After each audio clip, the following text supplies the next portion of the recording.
a day in my life as a good citizen here in the Philippines for today's video call. Oh, awa na.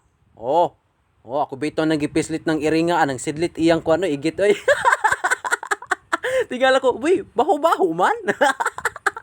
Ay, ang igit di ay, joke ra pud bitaw. Joke ra.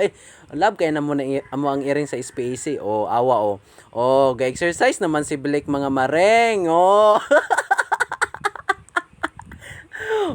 Ganan talaga si Blake mga maring mag-exercise mga maring. Ay, ganan talaga yan siya mag-ambak-ambak mga maring.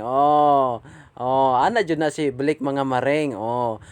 Nagdagandagan naman si Blake mga maring. Oy, nagugusla ako sa kanya ba? Maimpas talaga ang bahaw maring. Ay, tabang. Ano maring? Layo na kay gnabtan si Blake mga maring. Taro baklay na putayon na dari maring. Tama na Blake. Nagugusla na talaga ako Blake ba. Tanaw mga maring. Ako nagitawag si Blake mga maring. Magtabok tayo sa highway mga maring ngayon. Ngayon magtatabok tayo sa highway. May nakikita talaga ako mga maring. Na nagtitinda ng juice mga maring, buko juice mga maring. Moto ng mga maring. Pautangas ako sa imong juice, kol. Utang sa kol. Hala, ubot ngilag sili 5 ka buok.